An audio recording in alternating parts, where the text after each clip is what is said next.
বিভাজন প্রক্রিয়ায় বিভাজন প্রক্রিয়ায় সংযোজন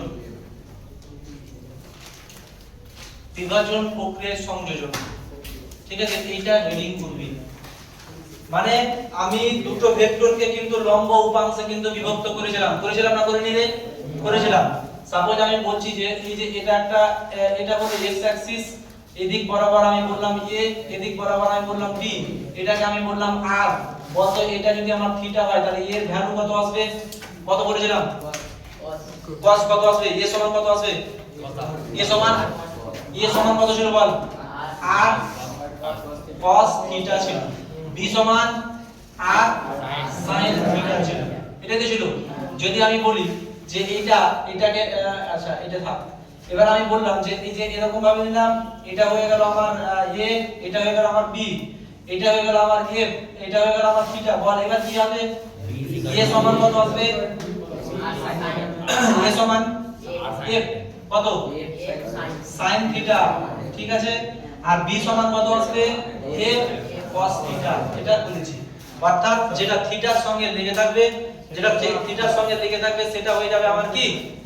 cos, আর যেটা থিটা থেকে দূরে থাকবে সেটা হয়ে যাবে আমার কি? sin। ঠিক আছে, তাহলে এই কনসেপ্টটা কিন্তু এখানে লাগবে। আমি বললাম যে সাপোজ আমি বলছি যে দুটো আমি ডায়াগ্রাম একটা আমি এই যে এটা স্থানাঙ্ক এঁকে দিলাম, এখান থেকে তিনটা ফোর্স আমি নিচ্ছি।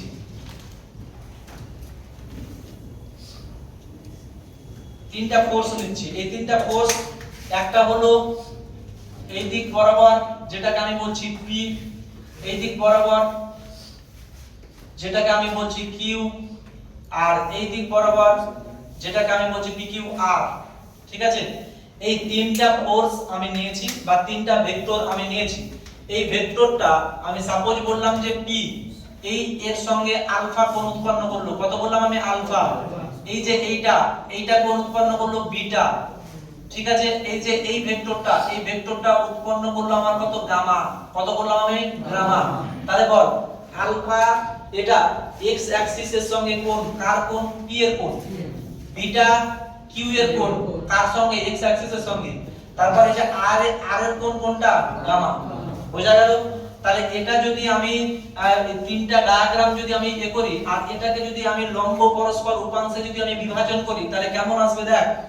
যে এই যে আমি বললাম, এবার এখানে একটা ভাষা লিখলাম যে x অক্ষ অভিমুখী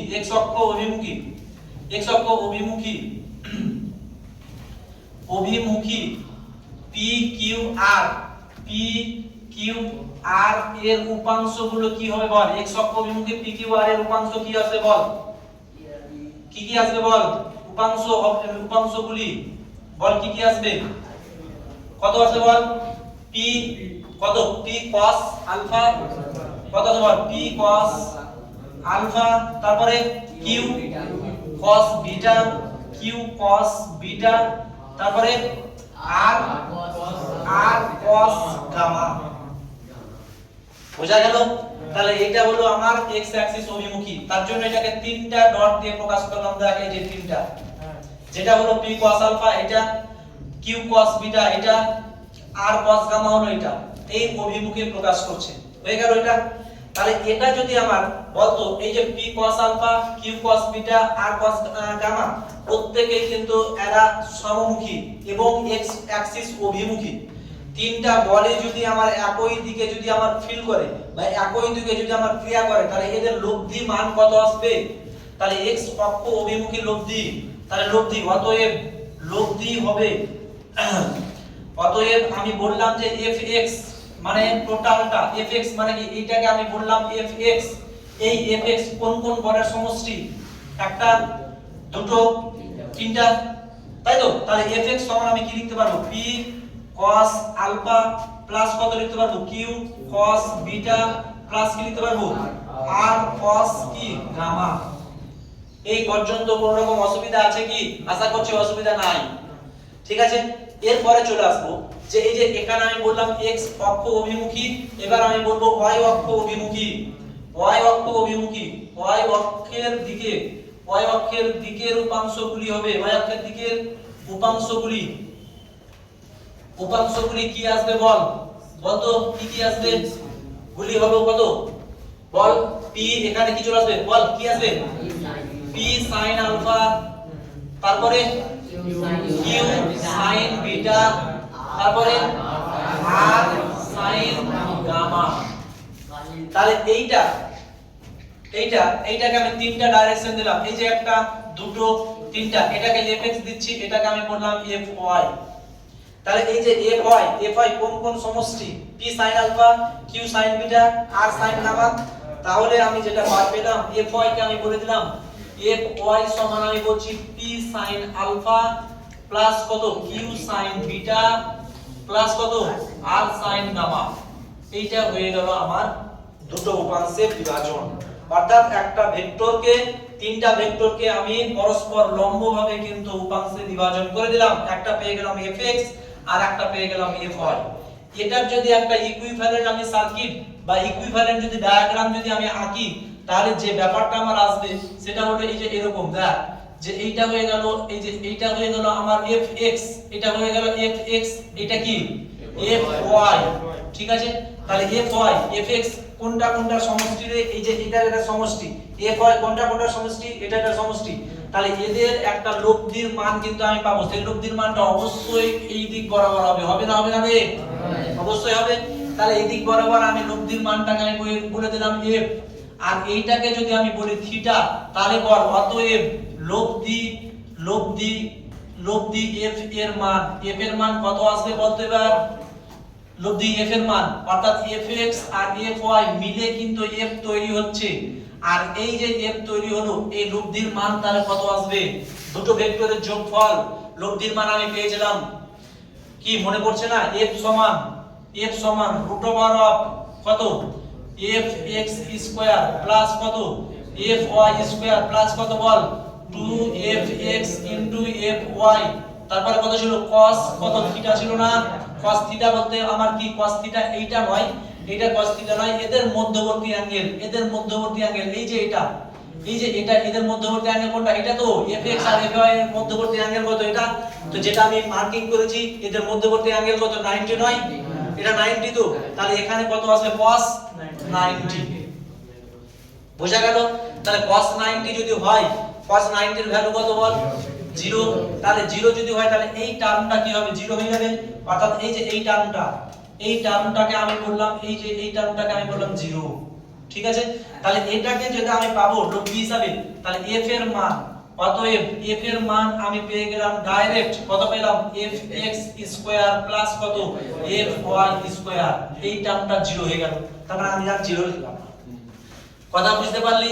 এই হয়ে গেল আমার লব্ধির মান। এবার যদি আমি দিক নির্ণয় করি, এর দিক যদি নির্ণয় করি, দিক নির্ণয় করার ক্ষেত্রে যেটা পাবো, দেখ এটাকে আমি বললাম থিটা, থিটা মানে হলো যে এই যে f, এই fটা fx এর সঙ্গে থিটা কোণ করে আছে। কত কোণ করে আছে? থিটা কোণ করে আছে। এই দিক নির্ণয় মানে হলো থিটা নির্ণয় করতে হবে। তাহলে থিটা কিভাবে নির্ণয় করব? আমার একটা রাশিমালা ছিল, সেটা মনে কর যে tan থিটা, tan থিটা ছিল সমান কত পাবো আমি বল? যে এইটাকে আমি এই দিক বরাবর টেনে দিলাম, এটা যদি fy হয় তাহলে এইটাও fy হবে। তাহলে এইটা হয়ে গেল আমার লম্ব আর এইটা হয়ে গেল আমার ভূমি। তাহলে tan থিটা সমান কত? লম্ব বাই ভূমি। তাহলে লম্ব সমান কত? fy বাই কত? ভূমি কত? fx। এইটাই হয়ে গেল আমার tan থিটা। এবার এখান থেকে অনেকের মাথায় কোশ্চেন যাচ্ছে যে স্যার আপনি থিটার মান বের করলাম তো পুরো তো tan থিটার মান বের করলেন। tan থিটা মানেই হলো tan থিটা। tan থিটার মান যদি আমি পেয়ে যাই তাহলে কি থিটার মান কি পাবো না? তাহলে কি থিটা সমান কত আসে বল? tan ইনভার্স বলতে পারি নাকি? tan ইনভার্স কত? fy বাই কত? fx। এটাই হয়ে গেল আমার দিক। এই তো কথা, ঠিক আছে?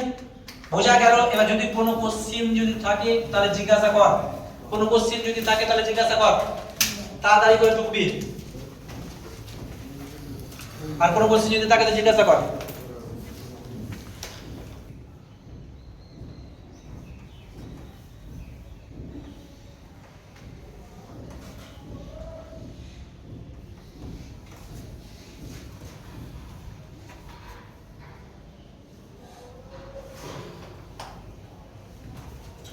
এবার এখান থেকে আমি একটা ম্যাথ দিচ্ছি, ঠিক আছে? এখান থেকে এবার ম্যাথ দিব। সেই ম্যাথটা দেখ যেটা যদি তোরা বুঝতে পারিস তাহলে এখানে এটা দিলাম। এবার আমি ম্যাথ যেটা দিব সেটা হলো যে তিনটা একতলীয় তিনটা একতলীয় ভেক্টর P 2P এবং 3P পরস্পরের সঙ্গে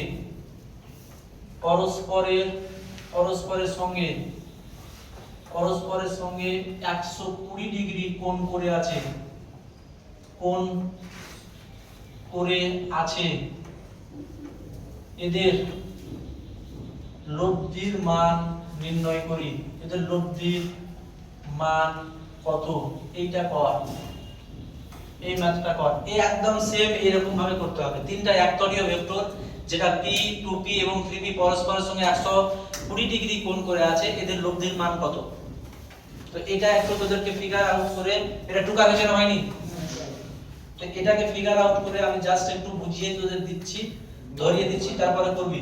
যেমন আমি বললাম যে এইটা হয়ে গেল আমার y অ্যাক্সিস, এটা হয়ে গেল আমার x অ্যাক্সিস, এটা x অ্যাক্সিস, আর এটা হয়ে গেল আমার y অ্যাক্সিস।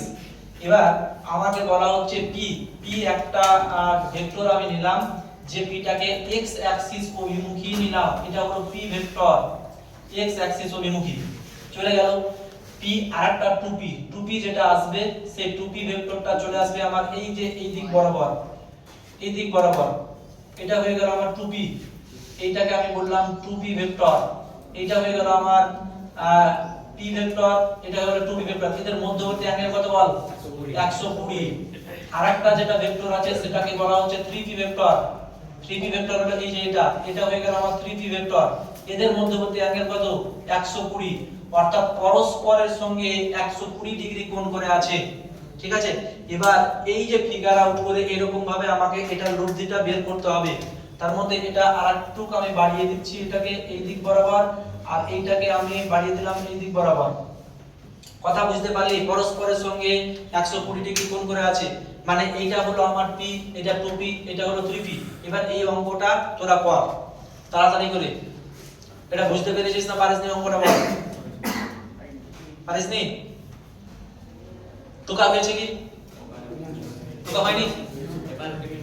এটা মিটিয়ে দিয়েছে। হ্যাঁ মিটাবো, কিন্তু টুকা হয়েছে তো। টুকা যদি হয়ে থাকে তাহলে অঙ্কটা তো দেখ, অঙ্কটা পড়ে আমাকে একটু করার চেষ্টা কর। পারা যাবে না সেটা কথা বল। মানে আমি ওয়েট করব নাকি আমি করে দিব? করে দিব। কেউ পারবে না রে? চেষ্টা কর। কেউ পারবে না এখান থেকে? 3 4 3 7 7 5 12 12 4 16 16 20 20 24 24 5 29 29 33 কতজন? 36 জন বললি। আরো দরকার, সবাইকে ডাক, বুঝলি? ভালো লাগছে না খারাপ লাগছে না বিষয়টা? ভালো লাগবে, এনজয় কর। কি আছে, খারাপের মধ্যেও আমাকে ভালো জিনিসগুলো দেখে দিতে হবে। ঠিক আছে, এনজয় করতে হবে। প্রত্যেকটা মুহূর্তে প্রত্যেকটা সময় আমাকে কি করতে হবে? টাইম মনে রাখবি, আমাদের টাইম প্রচুর কম। দেখ আমি অঙ্কটা শুরু করছি, দেখ ঠিক আছে? এই যে অঙ্কটা যদি শুরু করি তাহলে এইরকম ভাবে যদি করি তো তোরা বললি যে কেউ নাকি পারবি না, তাহলে আমি করছি। দেখ এই যে p পেলাম, দেখ এইদিকে যেটা আমি পাচ্ছি p আছে, p এর সঙ্গে 2p কত ডিগ্রি কোণ করে আছে? 120। 2p এর সঙ্গে 3p কত ডিগ্রি কোণ করে আছে? 120। বল p এর সঙ্গে 3p কত ডিগ্রি কোণ করে আছে রে? 240। কথা বুঝতে পারছিস? তাহলে এখান থেকে যে ব্যাপারটা আমি পাবো, যেটা করব সেটা হলো যে এই যে p এর অভিমুখী, তাহলে x অক্ষের অভিমুখী আমি লিখে দিব x অক্ষমুখী উপাংশগুলি হবে, উপাংশ হবে কত বল? আমি পেয়ে যাব fx সমান কত? p এর একটা উপাংশ থাকবে তো, তাহলে কত আসবে বল? এই যে x অ্যাক্সিসের সঙ্গে p এর অ্যাঙ্গেল কত? 0 নয়? তাহলে এখানে যেটা আমি পাবো fx সমান cos কত পাবো বল? cos কত? cos কত? অ্যাঙ্গেল কত? p এর সঙ্গে x অ্যাক্সিসের অ্যাঙ্গেল কত? 0। তাহলে এখানে কত আসবে? cos 0, তাই না নাকি? cos 0 চলে এলো এখানে, হয়ে গেল প্লাস এই যে 2p x অ্যাক্সিসের সঙ্গে কত ডিগ্রি কোণ করে আছে বল? 120, তাহলে 2p cos কত পেয়ে গেলাম আমি 120। তারপরে চলে 3p, 3p x অ্যাক্সিসের সঙ্গে কত কোণ করে আছে রে 240, 240 নয়, তাহলে cos 240। কথা বোঝার কারণে যায়নি, হয়ে গেল। তাহলে এখান থেকে fx এর ভ্যালু যদি আমি বের করি, তাহলে fx এর ভ্যালু p cos 0 এর ভ্যালু কত, cos 0 এর ভ্যালু 1, তার মানে এখানে আমি পেয়ে গেলাম p। তারপরে এখানে চলে আসবে প্লাস 2p cos 120 ডিগ্রির ভ্যালু হলো মাইনাস হাফ, কত বললাম আমি মাইনাস হাফ। তাহলে এখানে 2p পেয়ে গেলাম ইনটু কত আমি পাবো মাইনাস হাফ পেয়ে গেলাম। আর এই যে 3p cos, এখানে 3p বসিয়ে দিলাম, 3p 240, cos 240 এর ভ্যালু কত আসবে বল, cos 240, cos 240 এর ভ্যালু যদি বের করি তাহলে cos আমি পেয়ে গেলাম 180 প্লাস কত পাবো 60 পাবো। তাহলে এখানে cos 60 আসবে, cos 60 যদি আসে তাহলে এখানে নেগেটিভ আসবে, নেগেটিভ cos 60 এর ভ্যালু কত বলতো, cos 60 এর ভ্যালু √3/2 নাকি হাফ, cos 60 হাফ, তার মানে এখানেও মাইনাস হাফ আসবে, তার মানে চলে গেল মাইনাস হাফ। তাহলে এই যে এটাকে যদি আমি প্লাস মাইনাস করি তাহলে এই যে 2, এই যে 2 কেটে যাবে, তাহলে থাকলো কত বল p, আর এখানে minus p, p minus p এখানে থাকলো প্লাস এখানে 3p বাই কত 2 থাকলো। কথা বোঝা গেল? তাহলে এটা এটা কেটে গেল, তো কেটে গেল, তাহলে শুধুমাত্র থাকলো কত fx, এখানে শুধুমাত্র থাকলো কত 3p বাই কত 2 থাকলো। ঠিক করলাম না কোন জায়গাতে ভুল হচ্ছে বল, কোনটা রে প্লাস, ও আচ্ছা আচ্ছা হ্যাঁ এখানে মাইনাস হবে, তাই তো বলছি প্লাস মাইনাসে মাইনাস হবে, ঠিক ধরেছিস। এটা ওই জন্য বললাম যে ঠিক করছি না ভুল করছি দেখবি একটু। হ্যাঁ দেখ 3p/2 মাইনাস 3p/2 ঠিক করেছি কি, দেখ ঠিক করেছি। cos 120 মাইনাস হাফ ঠিক আছে, cos 240 মাইনাস হাফ ঠিকই আছে। তাহলে এখানে 2p ছিল মাইনাস হাফ কেটে যাবে, এটা এটা 0 হয়ে যাবে, 3p হয়ে গেল, কোনো অসুবিধা নাই। এরপরে চলে fy এর ভ্যালু কত আসবে বল। এবার এটা কোনটা মিটাবো, এটা মিটাবো কি, এটা মিটিয়ে দিচ্ছি, এটা মিটিয়ে দিচ্ছি। তাহলে এখানে এখান থেকে এবার যে ব্যাপারটা আমার আসবে সেটা হলো, আজকে কি ব্যাপার তোরা খুব জোশে আছিস মনে হচ্ছে, হ্যাঁ খাওয়া দাওয়া করেছিস নাকি, মাংস ভাত খেয়েছিস নাকি, একবার মনে হচ্ছে জোশে মানে বাংলা ক্লাস করে নিয়েছিস, হ্যাঁ বাংলা ক্লাস হয়ে গেছে তাই তো না, মানে বাংলা ক্লাসের আবার রস আছে, সেই রসটা গুলো পেয়ে গেছিস বোধহয় নাকি, রস হচ্ছে না, হ্যাঁ ওই ক্লাসে ঘুম হয়েছে সেই জন্য খুব চাঙ্গা আছে স্যার। চল এখানে যেটা fy পেলাম, তাহলে fy এর মান একটা জিনিস মনে রাখবি যে টিচার আর ছাত্রের মধ্যে যতটা দূরত্ব কমবে তত শিক্ষা কি হবে, ফলপ্রসূ হবে। অতএব আমাকে টিচার হিসেবে ভাববি না, বন্ধু হিসেবে ভাববি। হ্যাঁ তবে একটা জিনিস বন্ধু হিসেবে ভাবার সময় একটা জিনিস মাথায় রাখবি যেন আমাদের প্রেস্টিজটা হ্যাম্পার না হয়, মানে এমন কোনো কমেন্ট বা এমন কোনো বিহেভিয়ার তোরা করবি না যাতে করে আমাদের প্রেস্টিজটা ডাউন হয়। এই জিনিসটা ঠিক রাখ, বাকি সব ঠিক আছে, কোনো সমস্যা নেই। চল fy সমান যদি আমি পাই তাহলে এখানে যেটা আমি পাবো বল, এখানে p cos পেলাম, তাহলে কি p কত আসবে বল, p sin কত আসবে 0, তাহলে sin 0। তারপরে বল 2p কত আসবে sin 120, তারপরে কত আসবে বল 3p sin কত আসবে 240, হয়ে গেল। তাহলে এখান থেকে এই যে এটার ভ্যালু কত 0, তাহলে fy সমান আমি পেয়ে গেলাম 0 প্লাস 2p।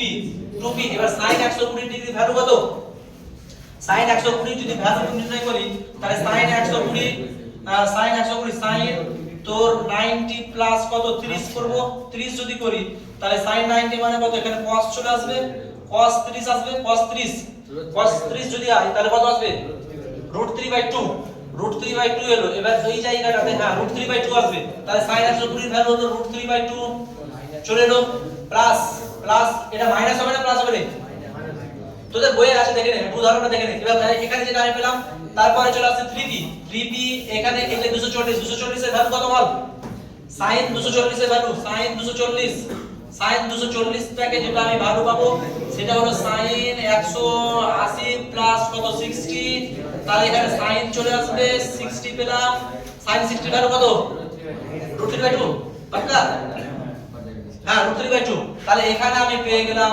√3/2 পেয়ে গেল। তাহলে এখান থেকে যেটা আসবে এই যে এটা কেটে গেল, থাকলো কত p √3 প্লাস কত আসবে 3 √3/2 p, এইটাই হয়ে গেল আমার। এখান থেকে যেটা আসবে √3 কমন আসবে, চলে এলো p প্লাস 3/2 3/2 এখানে √3 p প্লাস 3/2p তাহলে আমি পেয়ে গেলাম 2p 5p √3 বাই কত 2 এটা হয়ে গেল আমার f এর ভ্যালু ঠিক আছে এটা হয়ে গেল আমার f এর ভ্যালু দেখে একটা বলে এটা বুঝো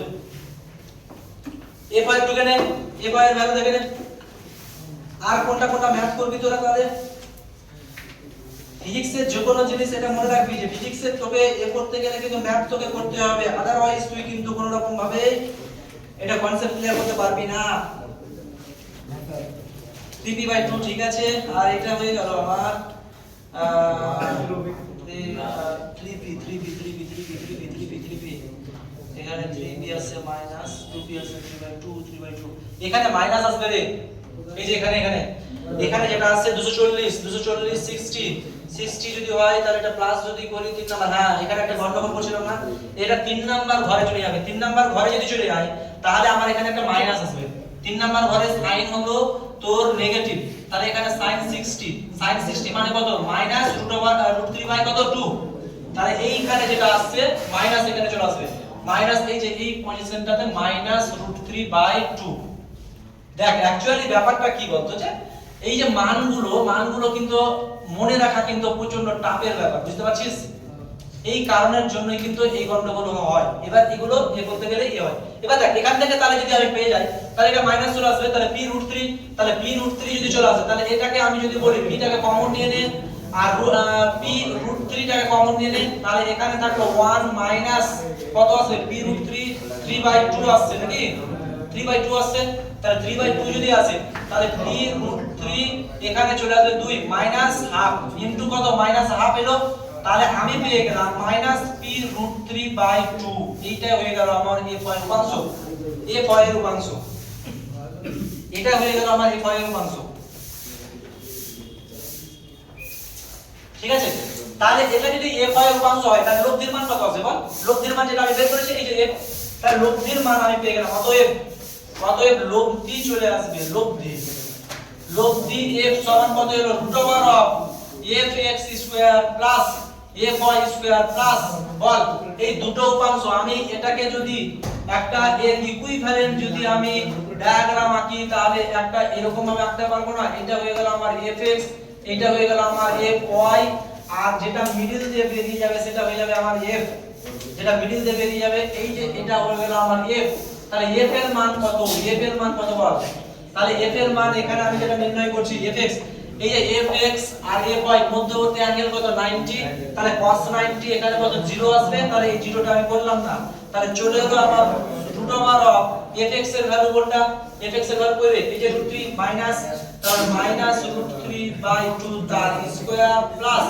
fy এর ভ্যালু কোনটা fy এর ভ্যালু হলো এটাও মাইনাস আছে মাইনাস p√3/2 তার স্কয়ার যেটা তুই পাবি সেটাই হয়ে গেল আমার অ্যানসার এবার দিক মানে কি tan থিটা সমান আমি কত পেয়েছিলাম বল tan থিটা সমান কই এই যে এখানে tan ইনভার্স fy/fx fy কত fy কোনটা পেলাম এই যে fy এর ভ্যালু হলো এইটা fy এর value minus p√3/2 into fx কোনটা fx হলো fx কই রে হ্যাঁ এই যে -3p/2 মানে 2 উপরে চলে যাবে 2 উপরে চলে গেল -3p নিচে চলে এলো এই 2 কেটে যাবে এই মাইনাস কেটে যাবে এই p কেটে যাবে 3√3 বাই কত হলো 3 সমান হলো 1/√3 তাহলে tan থিটা সমান 1/√3 পেলাম তাহলে থিটার ভ্যালু কত আসবে বলতো tan থিটা সমান 1/√3 পেলাম tan 30 এর মান 1/√3 নয় তার মানে থিটার ভ্যালু হয়ে গেল 30 ডিগ্রি অর্থাৎ